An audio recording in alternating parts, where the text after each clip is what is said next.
This show is produced by the Hartman Media Company. For more information and links to all our great podcasts, visit hartmanmedia.com. Welcome to the American Monetary Association's podcast, where we explore how monetary policy impacts the real lives of real people and the action steps necessary to preserve wealth and enhance one's lifestyle. Hey, it's Jason Hartman, and I want to talk to you about the upcoming real estate market collapse. Well, it's not as dire as it might sound. For years, I have been talking about how my investment philosophies will work, and they have worked.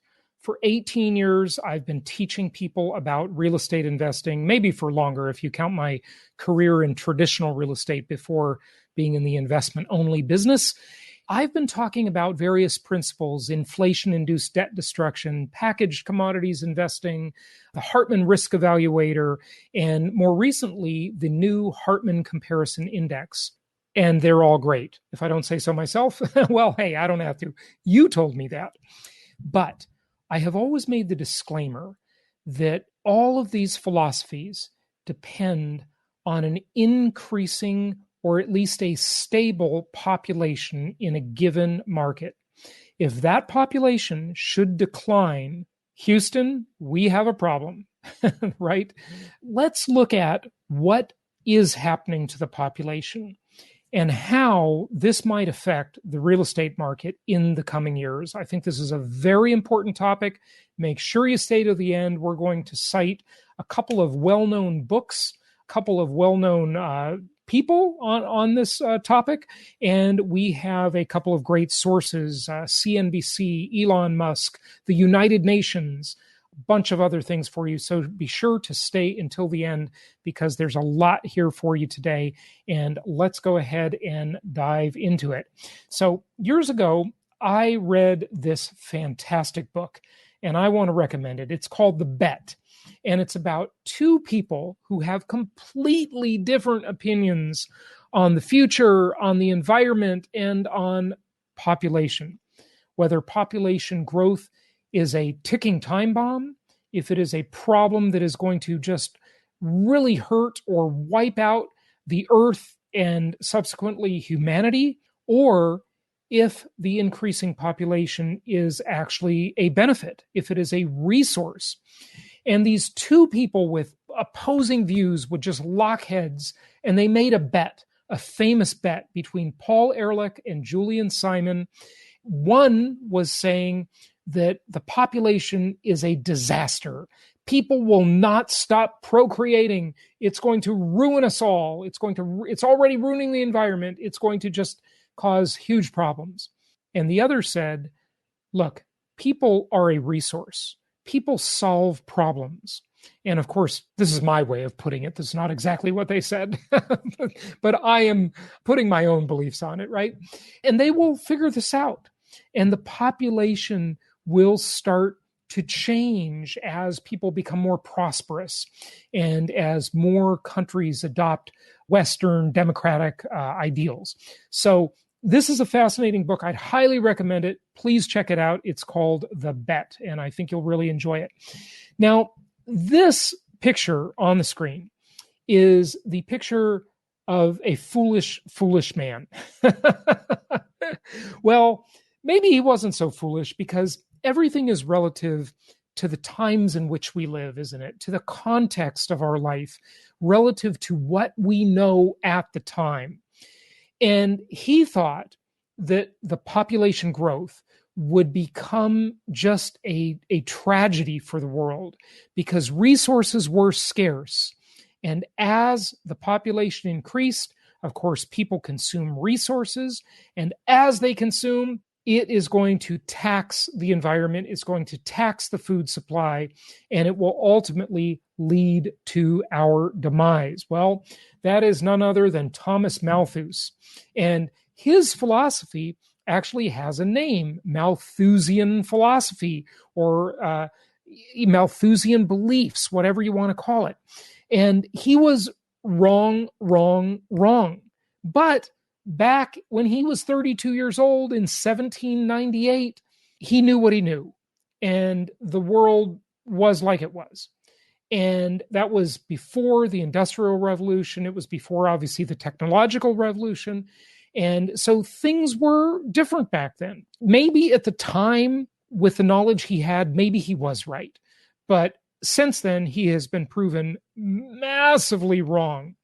And people have really been considered not a cost, but a resource. Now, there are still those today, like some of the powers that be, some of the powerful people in the world, Bill Gates as an example, who believe that people are a problem, that people are the scourge of the earth. Well, look, we don't have to go down the rabbit hole of all this philosophical debate. I just want to talk about the real estate market and what it means to us as investors. Now, I host many podcasts, but one of them is called the Longevity and Biohacking Show. And as lifespan increases, now lately it's taken a hit. In fact, sadly, just last year, U.S. population stats said that we actually lost for the first time in a long, long time. We actually lost the war on aging, where the typical lifespan decreased, not increased as it always has. That's what we're used to. We're used to seeing the lifespan increase, better medical care. But hey, nowadays, with what's going on in the world, plus you add these terrible diets, processed food, it is quite literally killing people through bad habits, through advertising, manipulation of the food supply, misleading food labeling, all kinds of problems. And so lifespans are sadly decreasing. But overall, I think, and you'll probably agree, the trend is going to be up.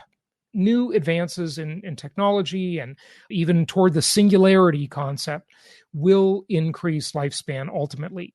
But people are a resource.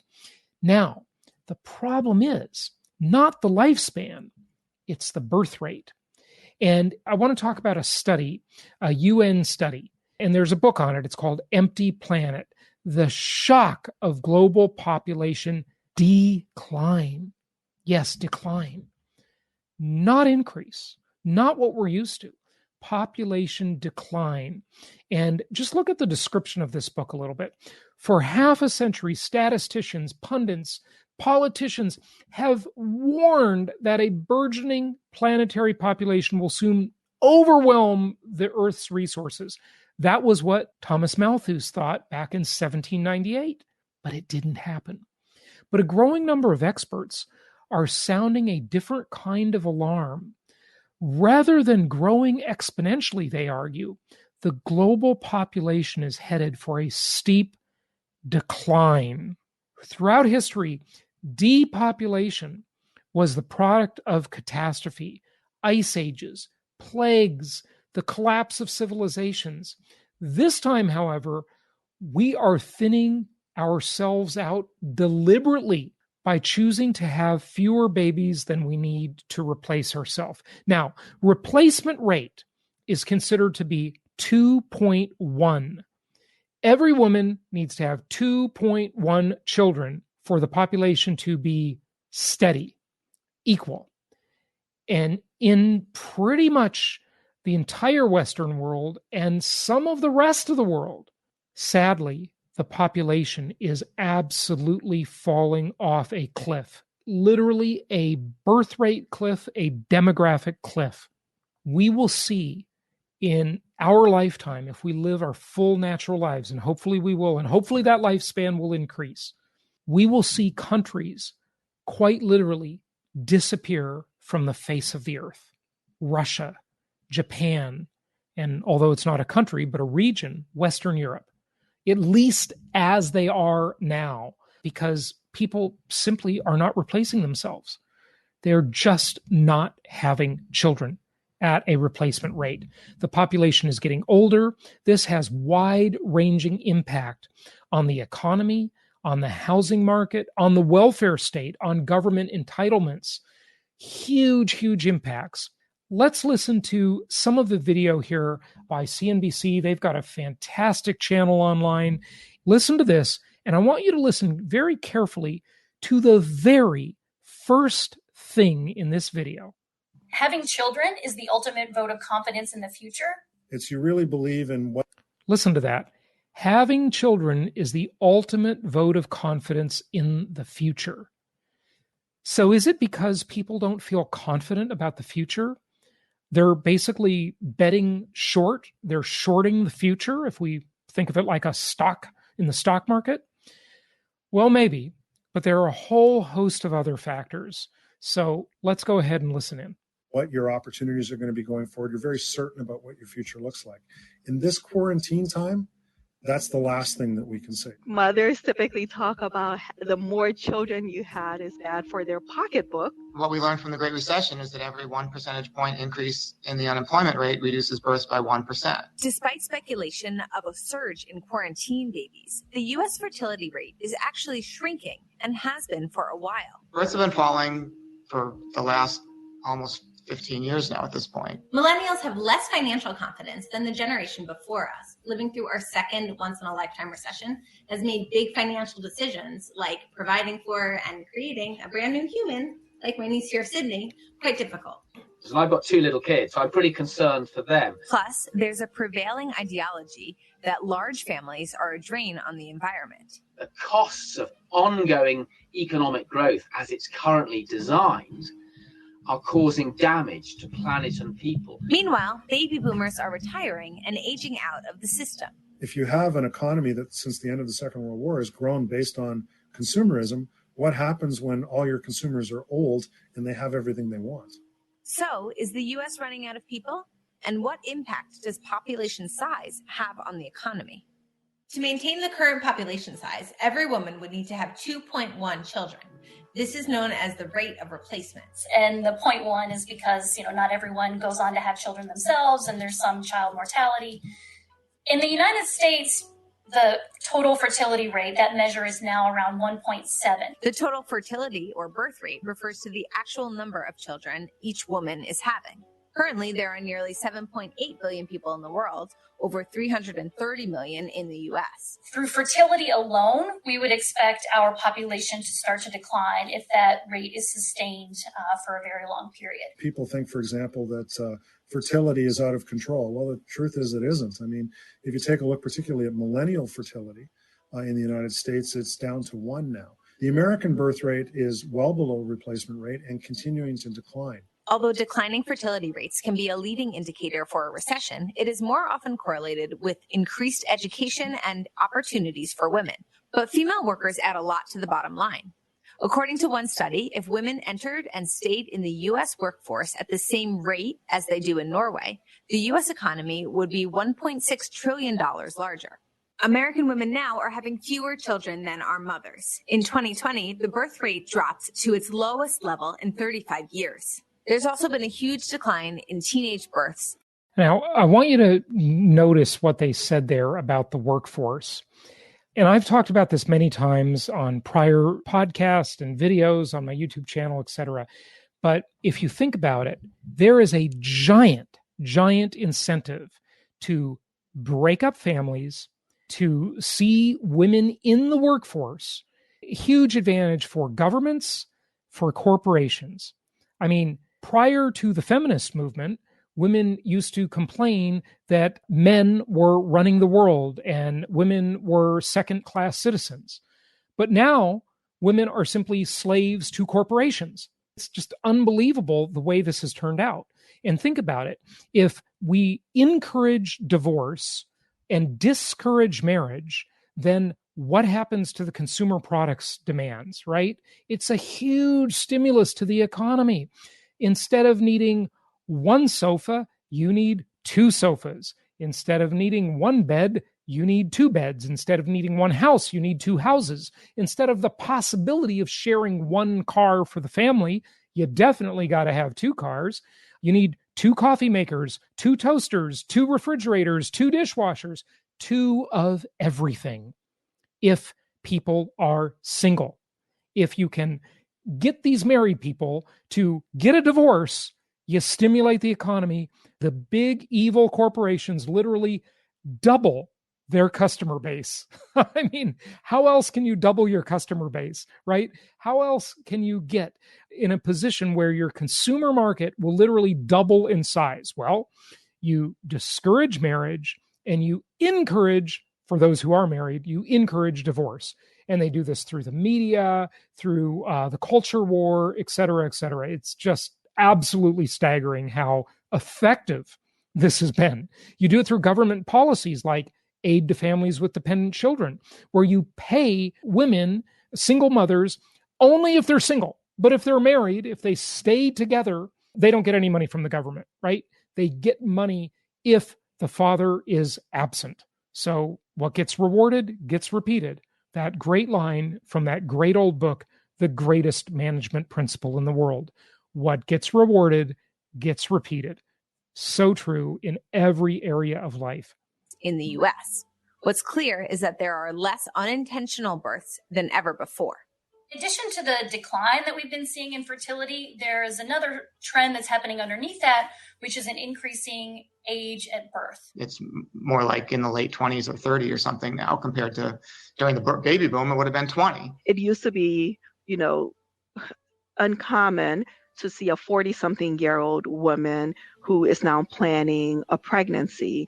Now that seems to almost be, at least for us, a norm. Women have changed the lives that they want to live when they have more of a decision to make about the type of family. They're more empowered to make the kind of decision they want to make about their family. And when they make that decision, not for everybody, but for most people, it's fewer kids. So women are waiting to have their first child longer and then their subsequent children.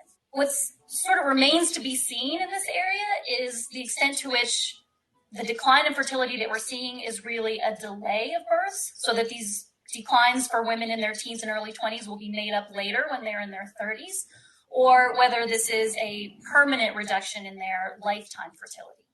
The pandemic may have accelerated this trend as people are less likely to have babies in uncertain financial times. That might mean less American-born workers, consumers, and students. However, that could work out well for babies like Sydney when she applies for a job in 20 years. At the end of the day, the fewer people you're competing with, the easier things are for you. There is that. In terms of getting a job. But, who knows? Maybe one of the kids that isn't born is going to cure cancer, would have cured cancer. Population size and fertility rates should inform how we plan for the future. And see, if one of the kids who wasn't born cured cancer, right?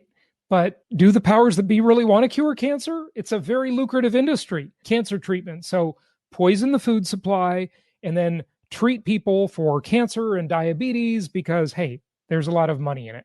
It's just unbelievable how some do not see this. And it is so scary what the corporatocracy is doing to people, whether it be big pharma, big medicine, big food, big everything, all the big tech, big is just, it's just evil pretty much, because when you get this kind of power, it's like the old saying, what had come from Voltaire maybe, right? Power corrupts and absolute power corrupts absolutely. So that's enough of that video. Now, let's look at some other stuff. So here's Wired magazine. World might actually run out of people. The United Nations predicts that the global population will soon explode. In Empty Planet, right? John Ibbotson and Daryl Bricker argue that they're dead wrong. So they've been talking about this population explosion for so long, but really what it is an implosion.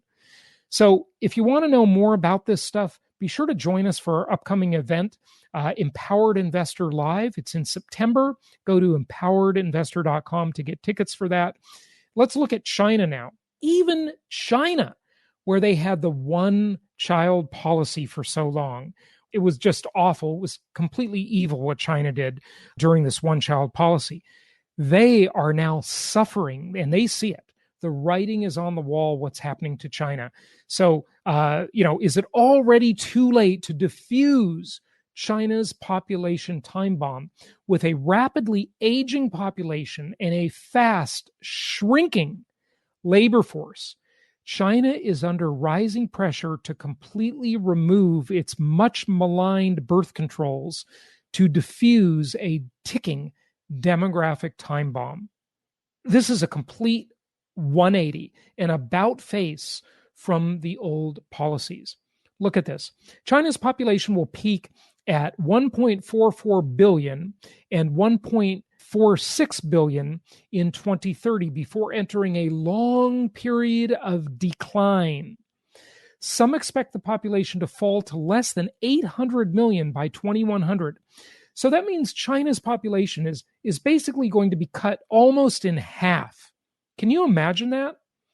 Can you imagine trying to run a country like Japan? I mean, look at Japan. Or Russia. Japan, Russia, Western Europe. Those three, absolutely staggering the problems they have because of their demographic implosion. When you don't have young people entering the workforce, there's nobody paying into the system. Who's going to pay for Social Security or the likes of it or whatever social safety net needs to be provided? Who are going to be those young consumers that buy the products of all these companies? They're just going to evaporate. The population is aging fast. Older people do not consume as much. Younger people consume more. And it's going to be a hugely significant issue. The population of over 65s, now this is China we're talking about, is expected to reach 300 million by 2025, accounting for about 20% of the total, significantly up from 176 million by the end of 2019. So that's 6 years, and about 12.6% of the total. Meanwhile, the country's labor force, that's people aged 16 to 59, has continued to shrink to 896 million in 2019, the 8th year in a row, and is projected to decline to 830 million by 2030. Now, do you see why China is investing so much money and so many resources into robotics and automation? Because they see that they've got this huge problem with their workforce just evaporating. It is just going away. Japan as a country, I know I'm switching between China and Japan, but Japan has had this demographic implosion going on for quite some time. That country is likely to disappear in 70 years. It just won't exist. You can't have a country if you don't have people. Same with Russia, same with Western Europe. So it is a huge, huge problem. Now, let's look at this video from Wall Street Millennial, and it's about the population implosion and how it will cause a global economic catastrophe. Now, we're going to tie this in with the real estate market and what it means. What's up, guys, and welcome to Wall Street Millennial. Today we're talking about an existential threat that humanity faces but gets almost no media attention. We're talking about the impending population collapse that could leave many countries around the world economically ruined. As the global population has increased to over $7 billion over the last century, 7 billion people are worried about meant. overpopulation and food shortages. In fact, in many ways, the opposite has happened. Advances in farming technology have made food cheaper and more abundant than any other time in human history. Over the past 2 decades, hunger has declined to all-time lows even in the least developed regions such as sub-Saharan Africa. Instead of suffering from overpopulation, many developed countries are facing the opposite problem of underpopulation. For example, Japan has suffered population declines every year since 2010, despite the fact that life expectancy is increasing. This has resulted in a rapidly aging population with a median age exceeding 48 years in 2021. The average age in the United States and Europe is not quite as high at 38 and 43 years respectively. However, both regions are rapidly aging and they will ultimately suffer the same fate. By the way, if you want to look at the difference here, just like I always say on the podcast, watch old movies, watch old TV shows, read old books, listen to old music. But in this case, especially old movies, old TV shows. Look at the environment and what it was like in the 1960s or even the 70s, the early 70s, late 60s especially. Notice how many young people there were. I mean, can you imagine? Remember Woodstock, right? That took place in 1969. And that was the famous concert in New York State where so many people showed up, and it sort of was kind of the symbol of the 60s and the counter-revolution and all of this stuff, right? That just couldn't happen today in the same way. There just aren't that many young people anymore. The population has aged so dramatically. I mean, think about that. A typical age being 38 years old. I mean, wow. And if you take immigration into the U.S. out of these stats, the numbers are demonstrably worse. So immigration is the only thing that has kept that age down. It's not by birth rate at all. Those stats would be much, much worse. An aging population represents an existential risk to an economy. As a country ages, retired people make up a larger and larger proportion of the population. Retired people, by definition, do not produce any output. They fund their consumption either with their savings or Social Security benefits. The output that retirees consume is produced by young people who are still working 9-to-5 jobs. The proportion of the population engaged in productive labor will diminish, leading to reduced output per capita and living standards. This will take decades to play out, but we are already starting to see the devastating effects of population collapse in some countries. As its population has aged, Japan's GDP per capita has declined almost 10% since its peak in 1995. This is despite significant increases in technology during this period. The median age in the US and other developed countries is also rising steadily year over year. At the current rate, almost all developed countries will be doomed to declining living standards over the next few decades, just like Japan. Because the threat of the population collapse is still more than a decade away, politicians in Western countries are largely ignoring it. However, failure to acknowledge the problem will not make it disappear. The only notable person who has acknowledged the severity of this issue seems to be Elon Musk. We should be concerned about demographic implosion. Why do you say that? So if you look at countries like Japan, most of Europe, China, and you look at the birth rates in a lot of those places is only at about half of the sustaining rate. When you have an inverted demographic pyramid, so if you look at the pyramid and you've got age variation, 60-year-olds, 50-year-olds, 40-year-olds, 20-year-olds, like sort of a demographic pyramid. Right. And in some countries, it's like an upside down pyramid, so it'll sort of fall over. So it will not stand. What we'll actually have in those countries is a very high dependency ratio, where the number of people who are retired is very high relative to the number of people who are net producers. And so you cannot, the social safety net will not hold. Meaning the younger workers. Sort of evolved to just always procreate, and there wasn't birth control or anything. Right. Just like have lots of babies. It's like pop the course, and like hopefully some of them would survive. That was like all of human history until very recently. And now it's, you've got cases like Japan where adult diapers outsell baby diapers. Europe's in a similar situation. China's headed the same way because, they've had the one-child policy. And then even though they've relieved the one-child policy, the social norm has become to have an average of one kid. So even when they relieved that requirement, it didn't change. You can imagine, like people sort of say, well, what about immigration? It's like, okay, look, there's 1.5 billion people in China. Where is China going to get 700 million new people? Okay, that's like 3 Indonesias. It's like, it doesn't work. And the full gravity of this is not well understood, but will become severe issue in the next few decades. Obviously, the cause of the population implosion is that people are not having enough kids. To maintain a given level of population, each couple must have on average 2 kids. This is known as the fertility rate. This map shows the fertility rate by country. Purple countries have fertility rates of less than 2 and are thus experiencing a population implosion. As you can see, the United States, almost all of Europe, Russia, China, and Australia all have fertility rates of less than 2. The only countries with high fertility rates are developing countries such as those in Africa. The most extreme country is South Korea, with a fertility rate of 1, which is half the sustaining rate. At the current rate, South Korea's population will be cut in half in just 1 generation. Such a dramatic drop in population has never been observed in world history. The closest thing is the Black Plague in the 1300s, which wiped out up to 1/3 of the hardest hit countries. For a country's population to be cut in half is uncharted territory. The economic and social consequences will be unprecedented. Parents in rich countries have higher incomes and thus a greater ability to raise children. So it seems counterintuitive that rich countries have lower fertility rates. There are a couple reasons for this. Firstly, women in developed countries have greater equality in employment opportunities. Thus, many of them avoid having children as they would rather focus on their careers.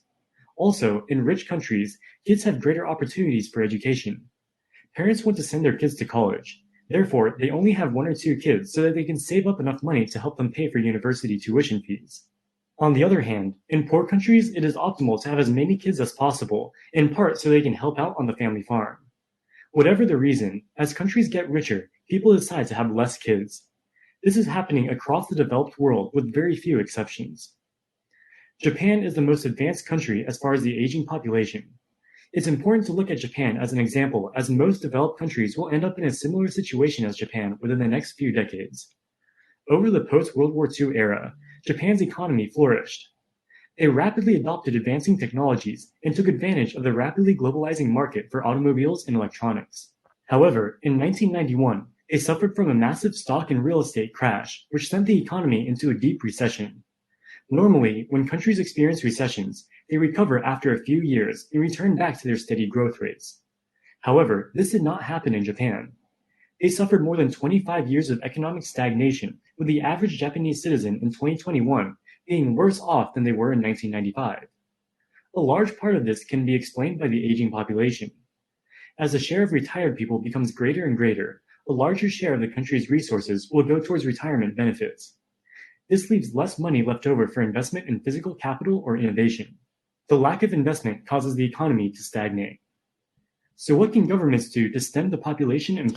See, so many economists just argue over Japan's economic policies, and they just completely ignore the demographic disaster that has taken place in Japan. I would argue that that is probably their biggest problem. It's maybe the hardest working people on earth. When I visited Japan, I absolutely loved it there. The people are so polite and so civilized and incredibly hardworking, very industrious people, but they just don't have children. Did you see or hear about this really weird trend in Japan? How women in Japan are having weddings with no husband? Yeah, there are wedding planners to do solo weddings in Japan, where it's just the woman. She gets a dress and takes pictures and does all these things. There's no husband. Look it up. You'll see. Yeah, I mean, there's all kinds of videos you can see about it. It's this solo wedding trend in Japan. Unfortunately, there's no easy solution to the problem. They can encourage people to have more kids through tax deductions and other incentives. However, this is easier said than done.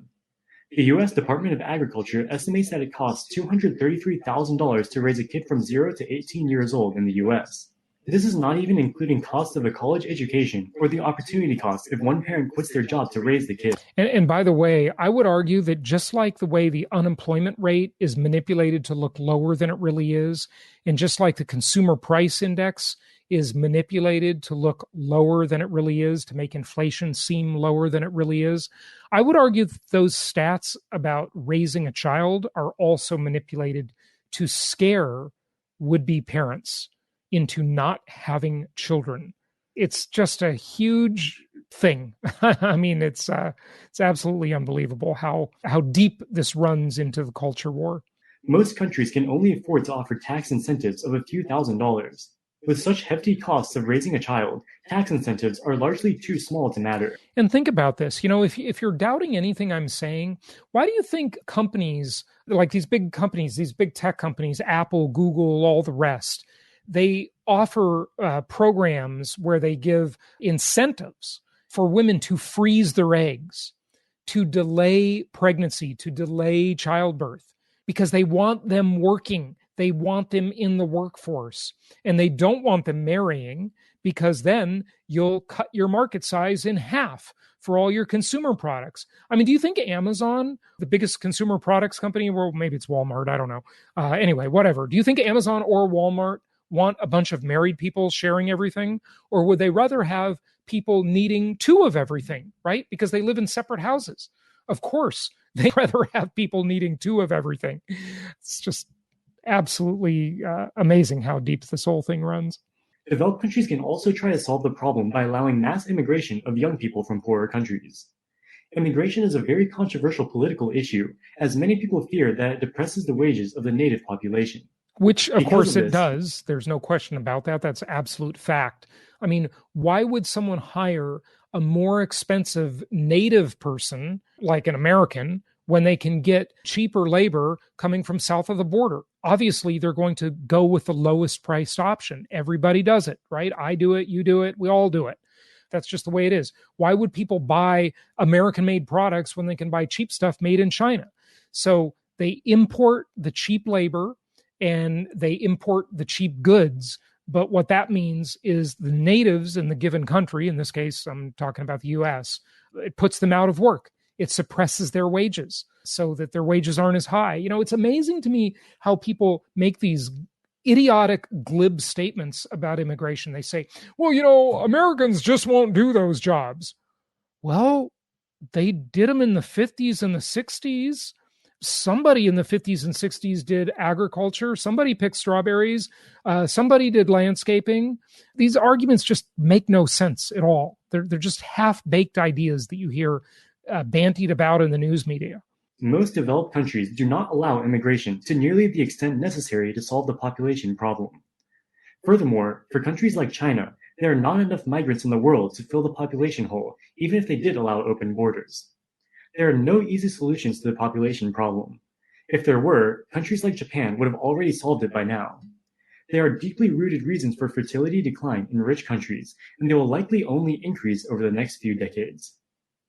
Given the dire outlook for the developed world, long-term investors should position themselves carefully to limit their risk. It is possible that the unfavorable supply-side effects of the population implosion will result in scarcity of goods and thus price inflation. Thus, it may be prudent to limit your exposure to cash or bonds.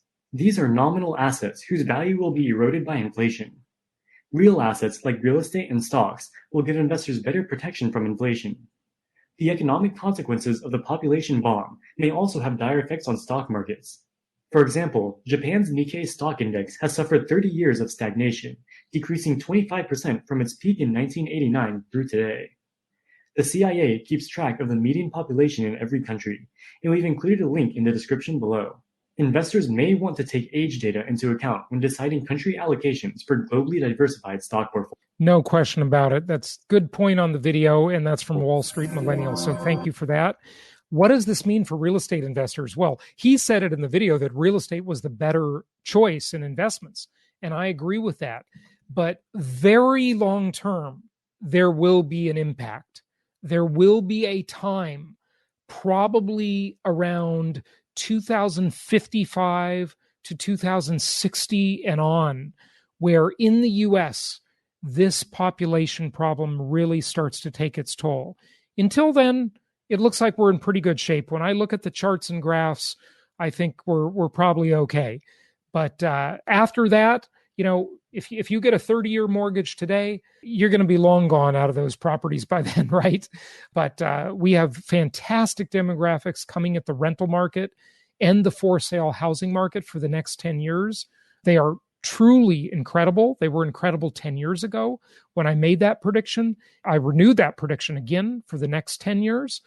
So it is the trade of the decade, but on the very long-term scale, which we don't have to worry about right now, not for a long time, we got a few decades ahead of us of probably pretty good times, at least on the demand side and likely on the supply side, because housing is a pretty low-tech item, even with all the talk about 3D houses and manufactured houses, and I've debunked those myths on other videos and podcasts that I've done. They're not, at least so far, revolutionizing housing, not in the least. A lot of hype, a lot of clickbait out there. But the longer term, there will be a big housing problem, a glut of housing as the population declines, if it declines. And right now, it looks like it will decline. Remember, if you want to have the workers in 20 to 25 years, you got to have the children today. That's how long it takes that seed to sprout, right? You got to have the children today to have the workers of 2041 to 2046. That's the timeline. And then those people get to their highest at least historically, in recent history, their highest earning years and their highest spending years by age 46. So I talked about when they're 20 to 25, but 46 is their right around there is their peak spending and peak earning years. So join us for Empowered Investor Live. Get your tickets at empoweredinvestor.com, and we'd love to have you join us for that event. I hope this was informative. I hope it was interesting, and thanks for listening, and happy investing. Thank you so much for listening. Please be sure to subscribe so that you don't miss any episodes. Be sure to check out the show's specific website and our general website, hartmanmedia.com, for appropriate disclaimers and terms of service. Remember that guest opinions are their own, and if you require specific legal or tax advice or advice in any other specialized area, please consult an appropriate professional. And we also very much appreciate you reviewing the show. Please go to iTunes or Stitcher Radio or whatever platform you're using and write a review for the show. We would very much appreciate that. And be sure to make it official and subscribe so you do not miss any episodes. We look forward to seeing you on the next episode.